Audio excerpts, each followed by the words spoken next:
Welcome back, guys, to the latest edition of Terrible Towel Tuesday. I am your host, SimFBallCritic, and let's jump right into it, guys. Of course, coming off of a bye week, there's not a whole lot to talk about, so we'll talk a little bit about going into Indianapolis. You know, I'm not going to break down each player or anything like that. I mean, come on, let's face it. We're going against Jacoby Brissett. You know, not even Andrew Luck. This guy didn't even have training camp or what have you off season with the Colts. You know, they're 3-6, which you definitely can't discount that because the Steelers, we know in recent years, have had troubles with teams that are 500 or below. So definitely want to keep an eye on that. But I'm really going to talk about what the Pittsburgh Steelers need to do and how they need to come out off of this bye.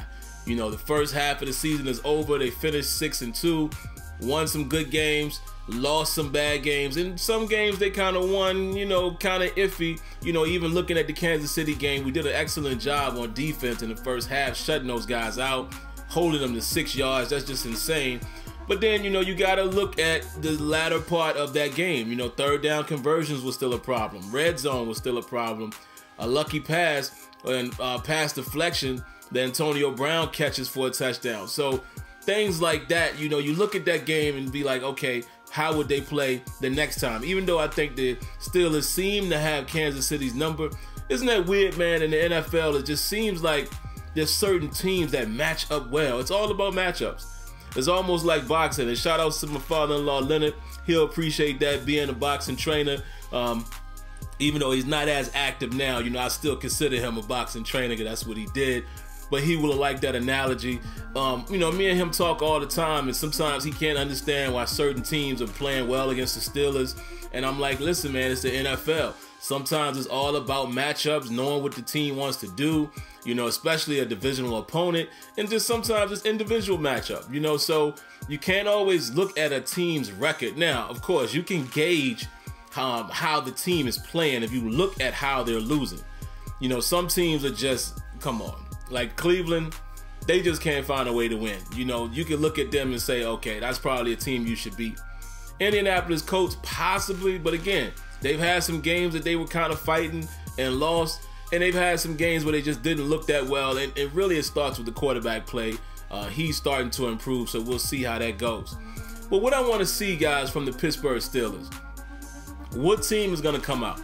Are we going to continue the trend and, you know, arrow pointed up in the second half and we get better? If we do that, I think the Steelers have a great shot. I really do. Just think about if the Steelers go 6-2 again, which is possible if you look at the schedule. You know, there's some possible losses in there, but I'm saying it's possible. A lot of these games are winnable. You know what I mean? The Baltimore Ravens aren't playing that great. You would think since the Steelers were able to get them in Baltimore, maybe we get them again. But if not, maybe that's a game you split. You know, it's a divisional opponent. Maybe Cincinnati is another team that you split. I don't know. You know, you think you would beat those guys. We play well in Cincinnati, so we got to go there. You think they would get Cleveland. Looking at the way Green Bay is playing, you think they get that without Aaron Rodgers. All right. Houston doesn't look as formidable anymore without Deshaun Watson, so we possibly get that game. I mean, it's a lot of games on the schedule that you're looking at like, wow, the Steelers could very well go 6-2 again. Very well. All right, and then we got that New England game, which is going to be the one everyone's keeping an eye on. But what I'm saying is, if the Steelers come out red hot, and this game is going to show us what type of mentality they have. But if they come out red hot and they go 6-2, what, 7-1 or whatever, you know, whatever they do. But if they at least go 6-2, even, you know, even if they go, you know, 5-3, still pretty good record going into the playoffs. You'll win the division. But wouldn't it be nice for the Steelers to be in position to get the first or second seed and be able to get, you know, a bye and a game and, you know, some games at home in the playoffs? I would love that. But I'm saying, if they are able to do that, I think the Steelers have a good shot of making a run at it. We'll see. Now, this is what they got to do, man. Again, we have to tighten up red zone efficiency. That's number one. That's number one. Defense is playing very well. You know, you can't expect your defense to hold everything, but the defense is playing relatively well. There's some things we got to show up there as well, and I'll speak on that in a minute. But relatively well, you know, the defense is playing. So we got to find a way to put up more points. You know, I don't know what it is. You know, I watched Coach Tomlin's press conference, and he answered it very frankly. He said, well, basically, it's really about execution. We got the personnel to do it. We got the right calls, and we have the coaching personnel and everybody to make this stuff happen. It comes down to execution, and that's right. I think I would have to lean on that. I know a lot of us could look at Todd Haley, and there's some things we don't always agree with, but come on, man, the Pittsburgh Steelers offense is way too talented to not produce touchdowns when they're in the red zone. They have to find a better way to get things done when they're in the red zone. All right, that's number one. Third down conversions also. We got to improve in that area. We did a little better against the Lions, but still, that's an area of concern. We got to keep drives going. And then defensively, man, we just got to continue to be solid.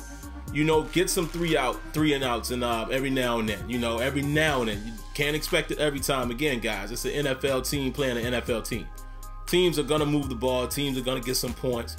But if you can throw in some 3 and outs here and there, some extended or long drives by the offense of the opposing team, and they don't get any points, that's a win in your favor as well. So if we can continue to do that, hold guys to field goals when they get, beyond the 50 or what have you, and if we're able to pitch, some 3 and outs here and there from time to time, the Steelers could make a run at it, We'll see what happens. Now, defensively, man, we really just got to focus on our keys.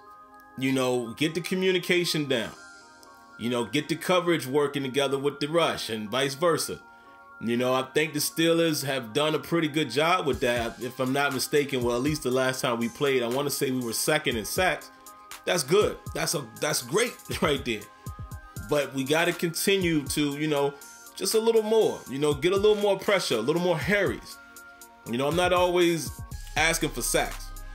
Because if sacks was that easy, every team would have 150 sacks, a year. That just don't happen. I just want to see consistent pressure. I don't want guys to have 4 or 5 seconds in the pocket. I just want to see consistent pressure, and I think we talented enough now that where we can do that. So I want to see a little more in that area. And then on the back end, again, just got to be fundamentally sound. Guys have to stick to their assignment and get that communication going. I watched a couple more clips, man, a few nights ago. I went back and looked at a little bit of the Detroit game. And again, man, there were some blown coverages in that game. We know Artie Burns had a couple. At the same time, there were some throws, man, that Matthew Stafford were making is just beating the coverage. They actually even showed it last night in Monday Night Football. They showed a highlight where, Gruden was talking about the turkey hole, what he called it.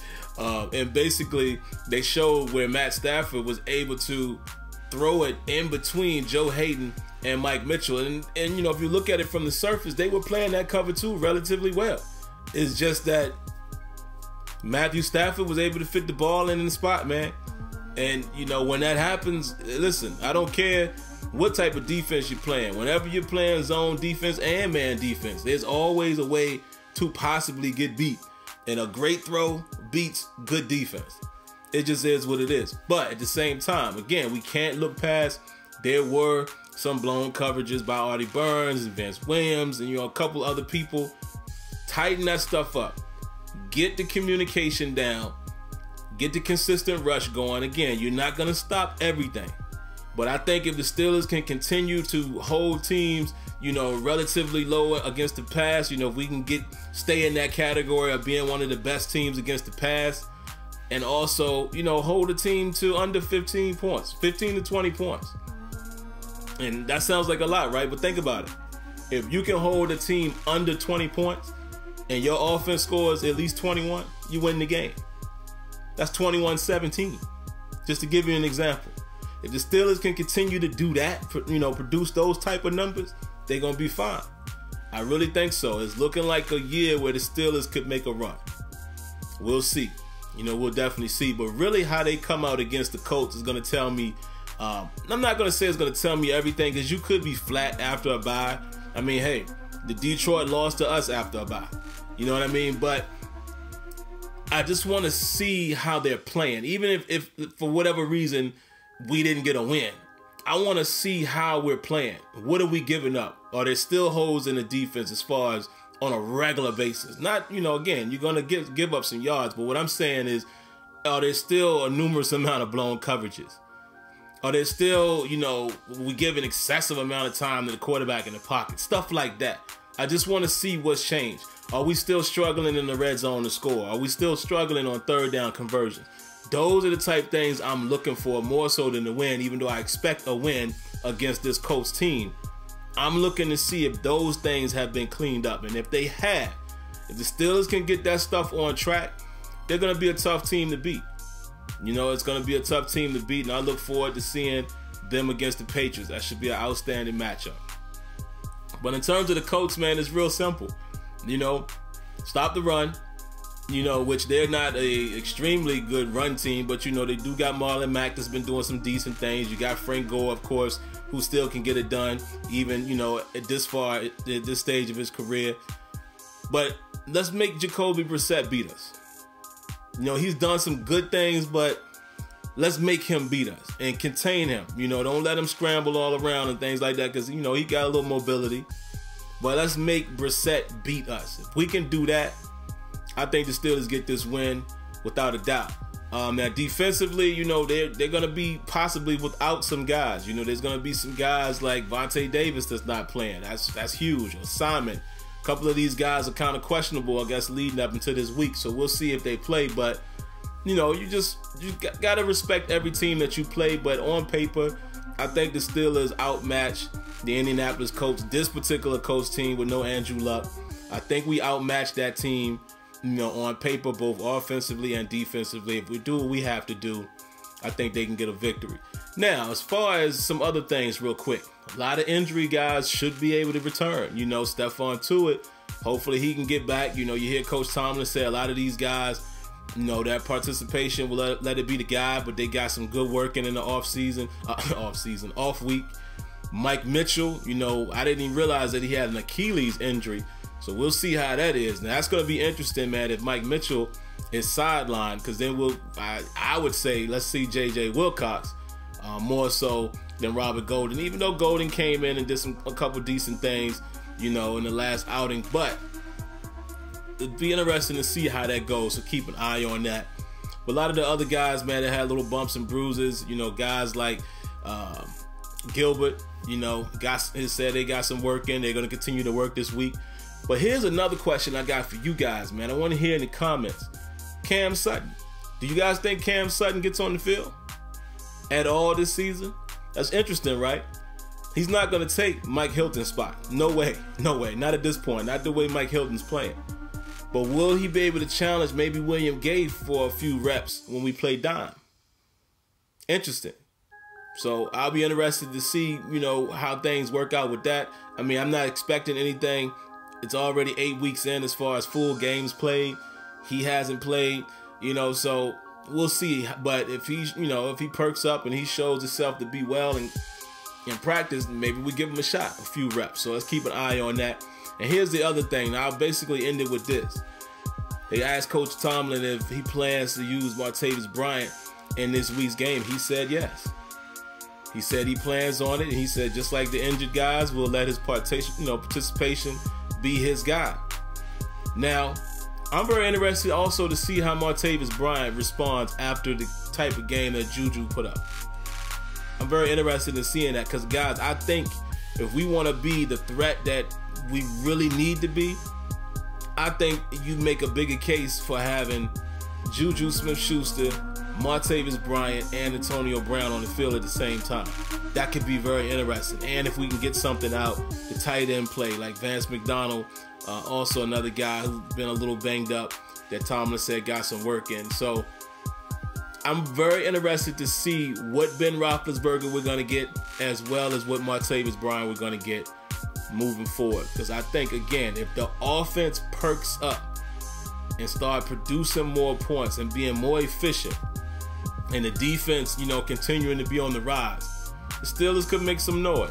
How far can they go? I don't know. We'll have to see. But this could be a very exciting second half of the season and into the playoffs if everything works out the way we expected. All right, so that's all I got for right now, guys. Of course, we'll be back next Tuesday, and we'll either be saying, yeah, that's what they were supposed to do, or we'll be saying, okay, there's still some concerns.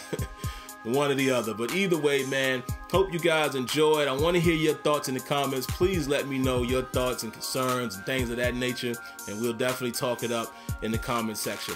All right, so outside of that, guys, if you haven't already, make sure you subscribe to the channel. Go ahead and become a part of the home team.